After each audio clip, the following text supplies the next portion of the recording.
Olá, welcome to the Portuguese Lab podcast. Today we are looking at the difference between the prepositions para and por. I'll explain the difference with a few examples, and after that you'll listen to a dialogue where you can see both words in action. The translation of the examples is available on the video. And as always, if you're a member of the Portuguese Lab Academy, be sure to practice with the available exercises in this lesson. So let's get started. First of all, I'm not going into all the possible uses for each preposition because there is a lot to cover, but instead I'm focusing on the circumstances in which I see most people struggling to decide between one preposition or the other. So let's get started with para. Para indicates the destination, the direction, the goal, the purpose. Whether it implies movement or it's a more abstract idea, it indicates a starting point A and a destination point B. Here are a couple of examples.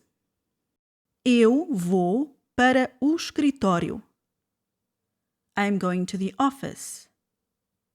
Eu faço exercício para ser saudável. I work out to be healthy. So in the first example, you have a destination, and in the second example, you have a goal. The same concept applies when you're giving something to someone.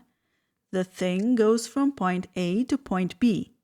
For example, este presente é para ti. This present is for you. Now let's look at the preposition por.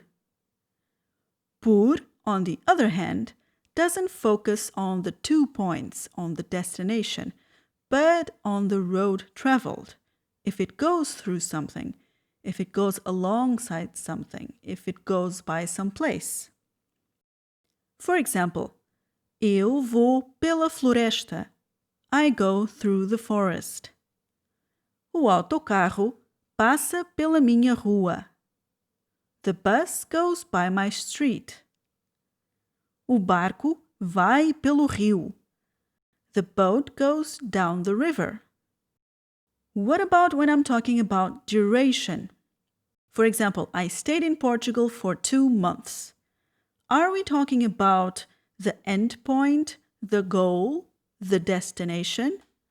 Or are we talking about the time passed, the road traveled? It's the second option. Eu fiquei em Portugal por 2 meses.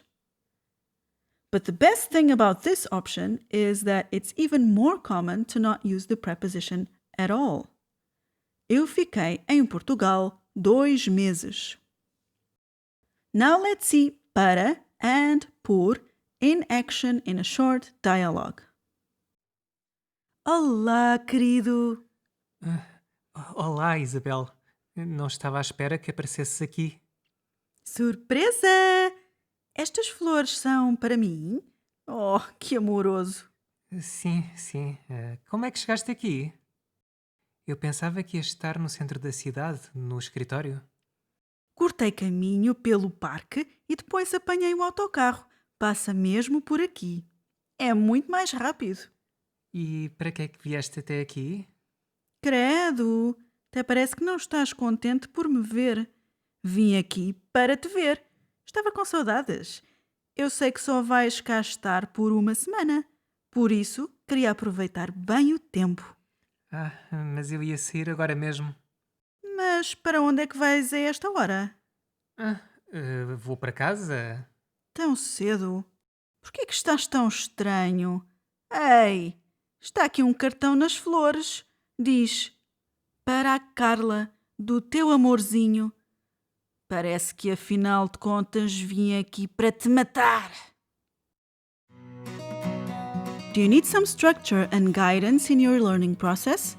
Head on over to the Portuguese Lab Academy and learn with the step-by-step online courses, from grammar to vocabulary, verb conjugations, pronunciation, and dialogues. The Academy offers you the flexibility and support you need to learn European Portuguese. Become a member at PortugueseLabAcademy.com.